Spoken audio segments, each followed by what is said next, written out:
It was finally time. Ever since the cave was discovered in the mountain next to my hometown, I'd always wanted to explore it. It was my right after all. I was the one who found it in the woods as a child, but everyone always told me I was too young to try. So I did the obvious thing and waited it out. I waited 12 years, watching the cave become a point of attraction for scientists and explorers, dreaming about being one of them someday, literally. Barely any nights passed without me descending into those depths in my dreams, camping in the darkness and discovering new tunnels, and sometimes even stumbling upon unknown cave monsters, trying to run away from them, failing, and yelling out in agonizing futility as I got ripped to shreds. That did not deter me, however. On the contrary, every single dream I had inflated my thirst for it. I swear I could actually hear it calling out to me, a call to descend, begging me to see it in all its glory and mystery. And now, after my 12th year of waiting, I stood in front of the cave mouth. I had prepared everything I could, my skills polished to their utmost extent through exploring smaller, safer, and more well-explored caves, and my equipment having been checked and tested tenfold. The cave was one of the more mysterious ones in the world, its true depth yet to be known, despite the vast number of explorers having tried. It was almost as if it had been saving its biggest mysteries for me, as if it knew it belonged to me. I could still hear its call, now louder than ever, emanating from the abyss that was the cave mouth, and although I did have my own internal thoughts, reminding me of the dangers, I chose to descend. This being my first time exploring a cave of this scale, I was accompanied by a relatively, and disappointingly, large team of 3 fellow rookie cavers led by 2 veterans. We walked into the entrance to the first of many shafts we would have to climb down. The leaders had tied a rope to a tree short distance from the mouth and lowered it into its shaft. One of them went down, and the remaining one helped lower us down, one by one. It took me 5 minutes to scale it down. They then followed us, and we set forth into a tunnel, which led us to a narrow gap in the wall we were told we had to crawl through on all 4s. The crawl was 15 meters long, but we felt surprisingly safe, thanks to our chaperones. When I crawled out the other end of the passage into a 6x6 room and turned back, I realized that the light of day that followed us had now completely disappeared, and our torches were the only thing letting us see, though that was a matter of course. The surface was out of reach now of our hands and our eyes, and if we were to turn our lights off, our eyes would never adjust to the dark. Another reminder that I was right to bring backup lights and a whole lot of glow sticks with me. We turned back and went down a path right underneath the one we had come through, one we would have totally missed if not for our guides. I braced myself for the unknown. For a few hours or so, our guides led us through some more shafts and tunnels, both narrow and wide, of the maze, describing the hallmarks we went through and telling of their own experiences and discoveries in it. I almost felt cheated, hearing them speak of how they'd violated the sacred wonderland I was supposed to explore. But I knew better than to tell them about it.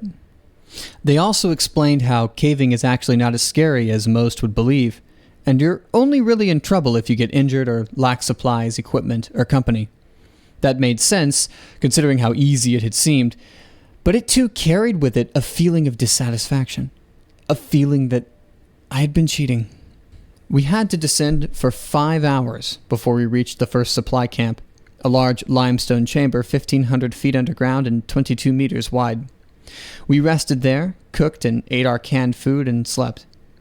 I wondered if I would still have dreams of the cave, since I was now inside it. I was not disappointed. In my dream, I was in that same cave, but had no one with me, and had to descend it on my own. I crawled through a passage that got narrower the further I got, until the walls felt like coils of a boa constrictor, crushing the life out of me. I was woken up just then, and we headed for the next camp.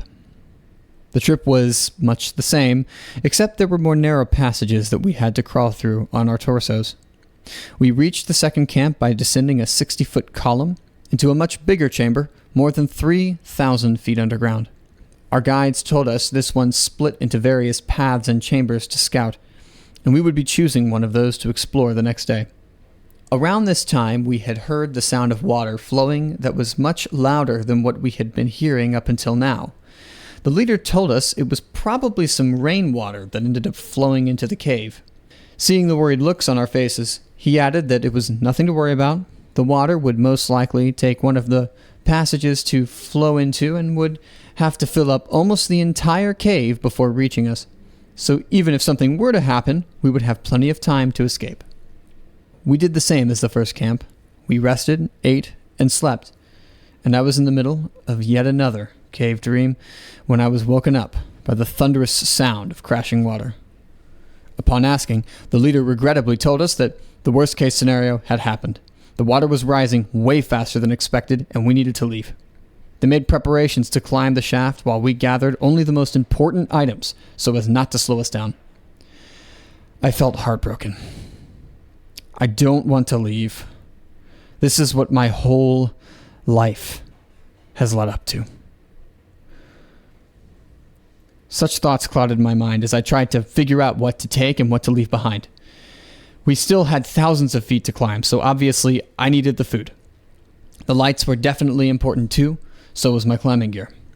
As I was figuring things out, the guide told me that the others had started ascending the shaft again, so I threw my backpack on, catching a glimpse of concern on his face, and tied the harness around myself. I started to climb, but upon reaching the shaft, I saw how much the water had increased and was crashing down in the same column I would have to climb. We would not climb through that water pressure, and I signaled as much to the guide. We regrettably lowered ourselves back down and hurried as we tried to find some place we could take shelter from the water. We chose one of the passages that sloped upward and crawled its narrow tunnel up until it sloped downward again. We came into a small room, this one more like 5 by 5 feet. We sat down and caught our breath and tried to analyze the situation. The two of us were the only ones left behind. We hoped that the rest of the team managed to make it to safety, but that did not ease our feeling of being trapped. The guide told me that we did not have to worry.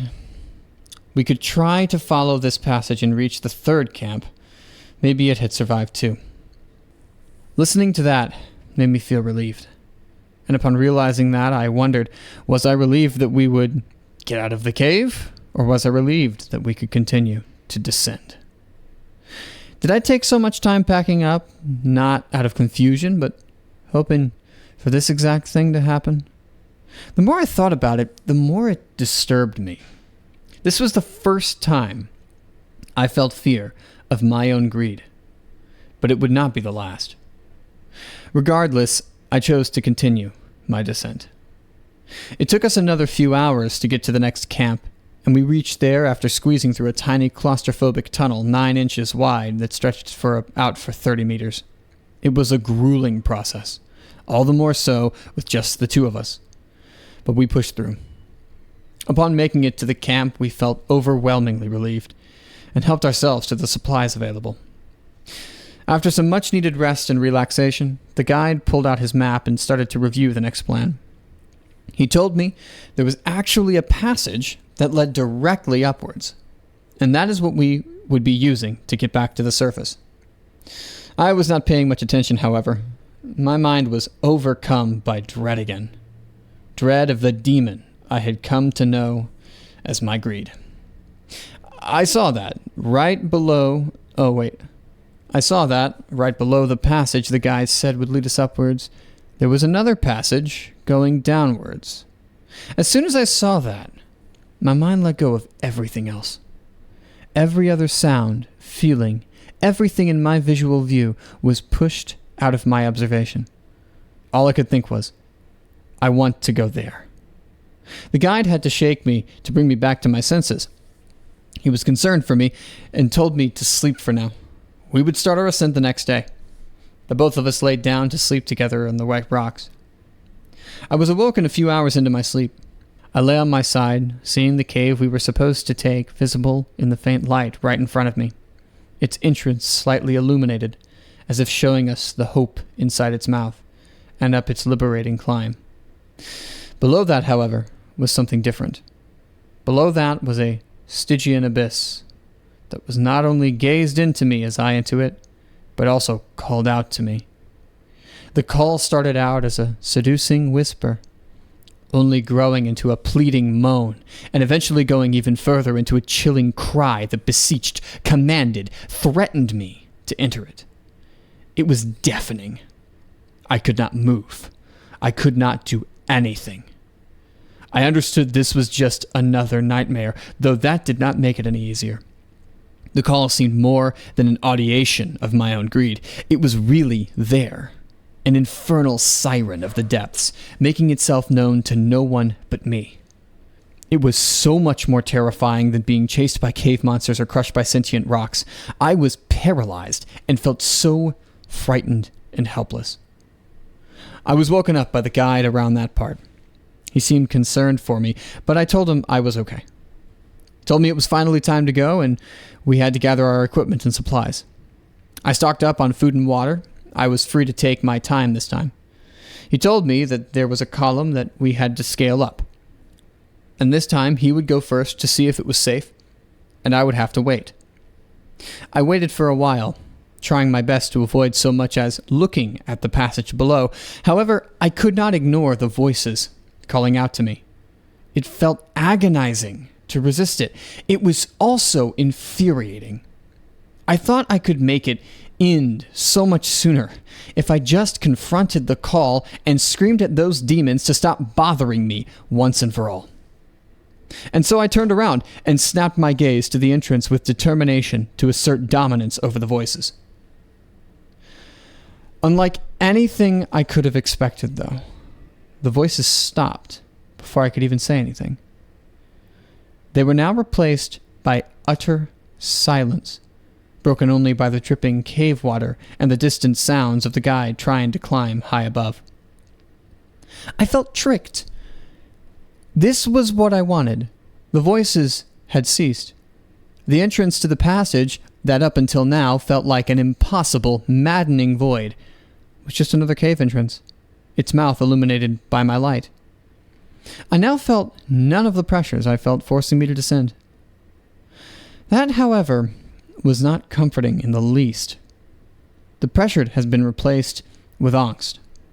I was free to go up the passage, reunite with the team, and come back sometime later to explore the same passage again, and nothing would be different. I now had my free will back. I could choose. And that was the reason behind the angst. The fact that I now had nothing pushing me to descend. It was just my own desire. My demon of greed. I wanted to go down there, despite it being common sense that me and the guide needed each other to get to the surface, despite the fact that caving alone meant almost certain death. I wanted to leave him behind. I remembered how unsatisfied I'd felt traveling with my companions. It all came back to me, how much I felt the cave belonged to me, how I felt it my right to explore its still virgin passages, and that brought me to terms with my desire. Thus, I stepped down into the lower entrance. I chose to descend. It started off with a rocky path that sloped downwards, and I rushed down it. I could hear the guide calling out to me in the distance, and I had to get away from him, or he would come to take me back. I hoped he wouldn't follow me, and could manage to somehow reach the surface without me. I had no intention of going with him. I had memorized a bit of the map and knew this passage split into several down the line. I just had to get there fast. I hurried as much as I could, ducking down into the stalactites, and reached the fork in the cave. I chose one at random and hurried down it. And just like that, I was out of the guide's reach. I stepped down and took my time, basically strolling ahead and checking out the path in front of me with my light. It was much less of a chance the guide would catch up to me now, and he was not stupid enough to risk going down the wrong path on his own. At least, I hoped he was not. If he decided to come after me with a sense of responsibility, well, I wished him luck, but I wouldn't want to go back with him. I still hoped he would find safety, but he did not concern me anymore. I was now free to enjoy my time here. I had a fair amount of equipment and supplies. I was able to find my own way through the tunnels and shafts through grit alone. Yes, I was blaspheming by going alone, into unknown territory, but I just did not think about it. I simply chose to descend. A few hours in, I felt hungry and I took a lunch break. I had a lot of food bars and unwrapped one of them to savor in the light of my glow stick. I took a moment to take in the environment. I was sitting in a slightly sloping tunnel, about 2 meters wide, a tunnel that sounded wet.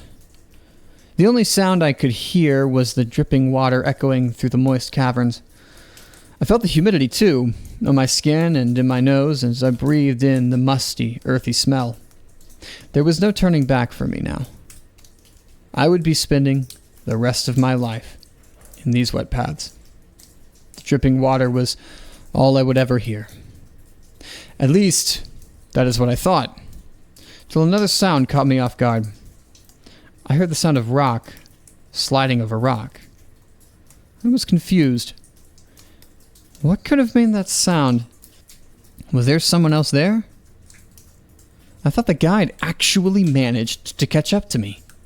But that was impossible. I was following my own path blindly. How could he have caught up to me just like that? The sound continued. I called out to him, and the sound stopped. My glow stick went out around the same time. What I heard next was something akin to shuffling. Not the shuffling of human feet, no, for this was no recognizable rhythm of bipedal motion. But it definitely was the sound of something moving. Maybe more like a large sack of gravel dragging along the ground. This was the first time I was made to feel external fear. All of a sudden, the water was not the only thing I could hear anymore. Besides that noise, I could also hear my own heart thumping in my chest, fueled by an apprehensive rush of adrenaline. I was breathing heavily, shivering in the total darkness. There was something else with me here, something alive, but not human. And that something was aware of my presence. I flashed back to my nightmares. I did not know what to do. The sound stopped, but that was replaced by a feeling. A feeling that I was now being watched. I felt the presence of the thing that was making the sound. It was now right at the end of the tunnel, only a few feet away, and could very well see me. And then it just stayed that way. For a few minutes. For an hour. For several hours. All the while, I was paralyzed with restless agitation. And then I heard the sound of it moving again. I was gone. Just like that. I jolted, as if snapped out of a trance, panting heavily, and started crying. I just come into contact with something I had no knowledge of, something I could not even see. For the first time, I had faced the fear of the unknown. And it was that fear that brought me back to my senses. What the hell was I doing? I did not want to explore anymore. I wanted to go home and forget this cave even existed. I turned on my light and looked back up the way I came. And I remembered I was only blindly following along and had no idea how to get back. Besides, that was the way the creature had come anyway. I looked the other way, down the way I was heading. I heard the siren's call to descent again. I whimpered, and tears welled up in my eyes once more. That was the only choice I had. There was no turning back. Hesitant once again, I obeyed those whispers. Once again, I chose to descend. I would not come across that kind of creature again as I traveled the caves for days, following the siren's whispers.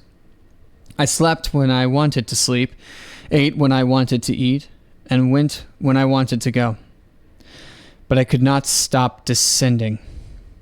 When one of my lights ran out, I switched to another one. All I could do was keep moving, and eventually the food inevitably ran out. When it did, I thought my time had finally come. I now had no choice but to starve to death. That is, until I came across an underground lake. And in it, I found a creature. It was no alien monster, but a simple cave bug. And before I could think, I grabbed it and shoved it into my mouth. And thus, my demise was prolonged, and my diet shifted to the critters and lizards I found in the cave. Eventually, my water ran out too, and I started drinking from any source of water I found in the cave. I knew it was not safe or pleasant to consume, and neither were the critters, but I was not in control of my body now. It was moving on its own, and would rather die painfully of disease and exhaustion than stop or starve. I somehow managed to avoid any major injuries, and the voices compelled me to ignore any minor cuts and scrapes. My body kept delaying my fate, with every smallest chance of survival, and I could only keep moving as I waited in agony for the release of death. I would keep moving for some days, maybe weeks, or even months, until I wondered if I was closer to the Earth's core than to its surface. It was definitely getting warmer.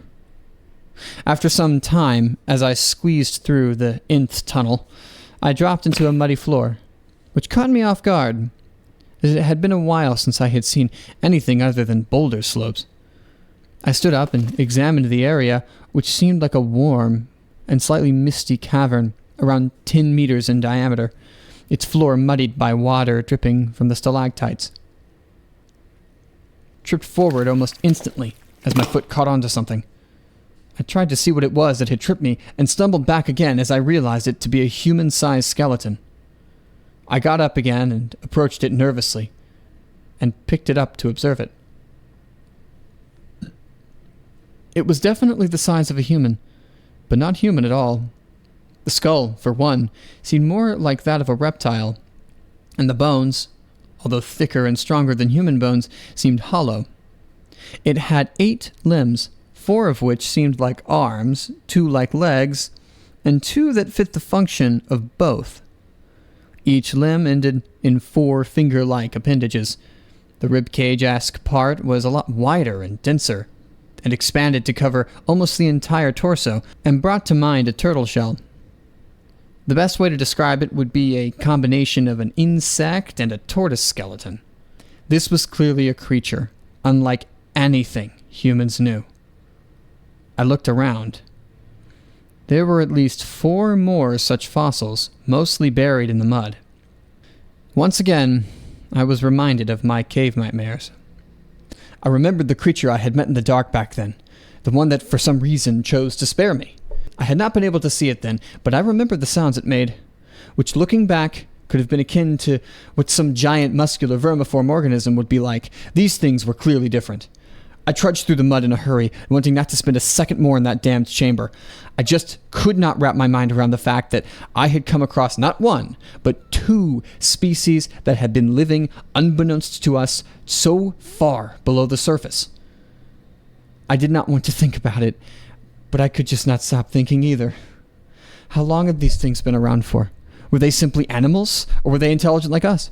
What would happen if I were to come across one of them? What would they do to me? Were there other such abominations here? Were my dreams more than just dreams? I shivered as I walked around. The thoughts were too excruciating for me. After walking for a while, I found a way out, which was a steep and muddy slope downwards. Without a moment's hesitation, I jumped in and slid down it. This time I landed on a rocky surface that was only slightly muddy. In front of me, however, was total darkness. I was confused. I checked my torch. It was on, but shining it in front of me revealed nothing beside a pitch-black darkness. I looked around and down and realized I was on a sort of escarpment, a cliff edge next to the wall. The edge went along the wall and sloped down. Though that was all I could see, I did not know how deep it went, or how vast this giant cavern in front of me was. My torchlight dispersed after only a few feet in front of me. It had nothing to reflect off, nothing to illuminate ahead. The cosmic terror enveloped me again. Up till now, when I stared into the darkness of the caves, I could feel it staring back to me, as if it was enjoying how much it intimidated me. This was nothing like that. The abyssal void I face now felt like it did not so much as notice my presence. It didn't care how I felt. It didn't care if I was even here. Yet it was right in front of me, seeming to expand its cold, uncaring tendrils of horrifying nothingness into and beyond me, stretching fathomlessly deep below, cosmically vast around, and endlessly unending within. No description would ever be enough to capture it. It was like meeting God and peering right into his sheer, true, innate, and raw cosmic indifference. Like dissolving yourself in the soup of total infinity itself. It was truly and utterly maddening. After shuddering in maddened despair for hours on end, I heard the siren again. And again, I answered it by forcing my rubbery legs to follow the path along the cave wall. Walking down around the darkness, I could not help but try to encapsulate its vastness by my reason. It was an underground cavity, clearly, but the sheer size was far beyond anything thought possible. The entire cavern should have collapsed under the pressure of the rocks above it. I wonder if it was the cause of deliberate intervention. Even if it was, though, I could not so much as guess what any comprehensible purpose of it was in the first place. One possibility that I hoped to God was not true was that it was a nest for some other sort of beast of incredible yet terrible proportions. After walking for hours on end until the call to descent itself faded out, I found another exit on the side of the same path. I made no second thought choosing that foot-wide tunnel over the aggravating spiral that ran uninterrupted for who knows how long. I half crawled, half slid my way down it, and ended up in another chamber, this one having nothing suspicious but had the entrance to a shaft. Thinking it was still better than the void I had come from, I scaled it down and followed the passage it led to. It was on that path that my exhaustion caught up to me. I put my equipment down, turned my light off, and curled up to sleep while still holding it. For a while now, the cave dreams had stopped haunting me, but they were replaced with something more torturous. Like many times before since I had been lost underground, I remembered the time I had set foot in those damned places. I remembered the companions I came with, and had abandoned for my own insolent greed. I regretted everything up to that point. I cursed myself for wasting my life chasing these rock mazes. This cave did not belong to me. I belonged to it. I should have lived my life like everyone else, and not some cave-worshipping fool. Even if I had come here, I should have stayed with my crew and followed my instructors. I prayed more sincerely than I ever had in my life for a chance to go back. To trade every choice I had made that brought me here for a simple chance to be back on the surface. I cried myself to sleep, wishing I would wake up at home. Having spent so long down here, I had gotten used to waking up in total darkness. That is why I slept with a torch in my hand. I would wake up, rub my eyes, and turn it on before getting ready to move on again, which is precisely why I was too confused and still considered myself to be dreaming when I woke up and found I could just barely see the rock wall in front of me. I looked at my torch. It was off. I turned it on, examined the passage, and off again. It got dark, but my eyes adjusted after a while, and I could see again. There was light here. I punched the wall to see if I was not dreaming. After my painful yet overjoyed confirmation, I grabbed my things and set forth, hoping to find the source of the literal light at the end of the tunnel. I was almost jogging. The hope had brought forth a hidden feeling of excitement I had forgotten long ago. The tunnel went on for some few dozen meters, and the air was now starting to get more humid.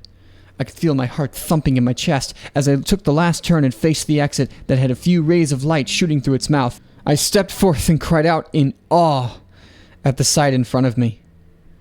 It was a city, an underground metropolis, or the ruins of one, at least. I had come out into the bottom of a massive valley of some sort, one that seemed to almost stretch out and up forever. But one that did end, appearing like a crack in the ceiling. One lit up with daylight. It was actually really deep, however, around a half a dozen kilometers by my estimate. This is how far below I had wandered. Still, the exit was right there. The walls of the trench had buildings, structures, and bridges either carved or built into it, and they seemed to extend along the walls right up to the surface. In the near distance, on the bottom surface, there was a dense network of bridges leading to and from a condensed cluster of tall spires and prism-shaped buildings, with a pyramidal structure in the dead center of the cluster that towered above the others and resembled a Sumerian ziggurat. I could tell it was abandoned, as the structures were all covered in vines and moss, surprising to find any at this depth, and there were no sounds to signal any active population. There were distant sounds of birds and other wildlife, though, which were, again, strange to hear at this depth. I looked around in marvel at a city the likes of which I had never been aware of. Then I remembered the discoveries I had made up till now, and the marvel changed into the same, now familiar, fear of the unknown. Perhaps the city was not a human construction. Knowing that, I started retreating back into despair. Now added on to the fact that I did not know where I should go. I had been following a single path that had not come across any possible alternatives. I definitely did not want to go back to that pit of blackness, but it could not have been safe walking around in this place on my own either. Next came the sensation from back when I encountered the creature in the dark. The feeling of being watched. There was definitely something, or things hidden somewhere in those ruins, and I did not want to step forth in there. I felt cornered and helpless again. I leaned against the wall of the entrance I had come out of and contemplated taking my own life, just to get it over with, as I hopelessly looked around what I could see in the city. My eyes drifted back to the ziggurat in the middle and the cluster of buildings and bridges around it. I scanned the paths of these bridges and traced one that seemed to lead up to the surface. I traced it back down to the ground, and my eyes followed the path I would have to take to reach it. I still felt eyes on me. The danger still lingered. Slitting my throat still seemed the best way out. But maybe, just maybe, I could make it. Maybe if I held on to the faint glimmer of hope, I could go back to the life I so took for granted. I stood up again, keeping low and carefully sneaking around, in a way that I knew was really pointless given how in plain sight I was, but had to be tried. I walked crouched down and moving along the right wall. It was something I felt I had to do, but it still did not make me feel any safer. Being so close to the wall and touching it made me realize it was not a valley at all, but an artificially constructed, straight wall, strewn with writings and hieroglyphs, none of which I understood or even wanted to. That being said, I did see a lot of drawings and carvings of some particular giant amorphous beast, one I could at my best describe as having the features of a slug, an arachnid, and a reptile. The path was also now littered with geothermal vents, a few of which I had been coming across for a while back when traveling through the caverns. The difference being that these vents apparently had broken the paved ground and seeped through it, enveloping the path and lower parts of the city with a warm mist. It did make sense, considering how far below I was at that point. Before I knew it, I had been walking through the underneath of the heart of the city. Whatever watched me had not harmed me so far. It could even have just been my own exaggerated sense of danger. The buildings I wanted to reach were relatively close to me now. The path I would take to get to the surface was an incline starting from the floor and lay atop a building that had tapered underneath it to the ground. I wondered how this city functioned, what the point of that unique cluster was, and how many eons this city dated back, maybe even before us. There was the tiniest sense of curiosity telling me to explore this city, but it was far overwhelmed by my fear and caution. I wanted to get out of here as soon as possible. Although, perhaps, if I managed to make it, I could bring home probably the greatest discovery in history. This added sense of possible fame rekindled the embers of hope in my heart. All the anxiety was now gone. The sounds of the wilderness far above me now sounded like a greeting. I was now a lot less afraid, and in much more of a hurry to head up that path and back home. Thus I had forgotten about caution, and was now sprinting in a straight line, wading through the increasingly hot mist to the way home I could see ahead. I saw the ramp get closer as I ran, my eyes glowing with joy and gratitude, and planned to run right up it. Just as I reached the base, though, all of that stopped all at once, as I heard it. That wretched siren. The one that had been with me up until now. The one that had made me come down here in the first place. It was back. And it had now drowned out all the other sounds around me. Waves of confusion, disbelief, discomfort, all washed over me. Why? Why now? The way outside was right in front of me. I decided I wanted no more of this descent. Besides, where else would I go? I stood fidgeting and then looked around for some source of that sound where it was calling me now.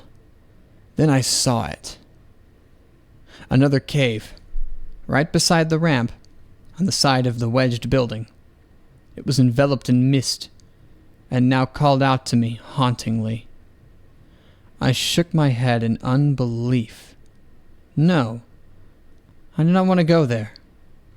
But the voice, it just will not stop.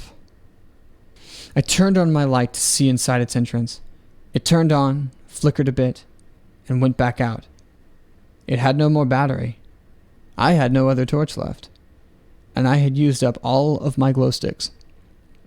If I went in there, I would be going in totally blind, and had no idea what I would encounter there. Just some more endless caves, or perhaps some other abominable beast, perhaps a whole world totally different to what I had seen up till now. Perhaps something else entirely. It was hotter than the vents around me, hot enough to make me sweat buckets while standing outside it. I was dehydrated, and I had not eaten in days, as I had not been able to find even any bugs to eat. And despite the sounds of the wildlife above me, there was no such thing for me here either. And the voice sounded like it did not want me to go up, even to secure food. The prospect of a way out had given me some hopeful energy, but now I was running on fumes. I felt sick. By all accounts, I would not return alive if I chose to go down there. I looked back up to the path leading to the surface. Hope, a way home. It was right there. Yet despair had the audacity to call out to me now, when it was right in front of my gasp, and tell me to descend to my death. Did it know my soul that well? I looked up. I looked down. I looked up. I looked back down. Two paths stood in front of me, and I made my choice. I chose to descend.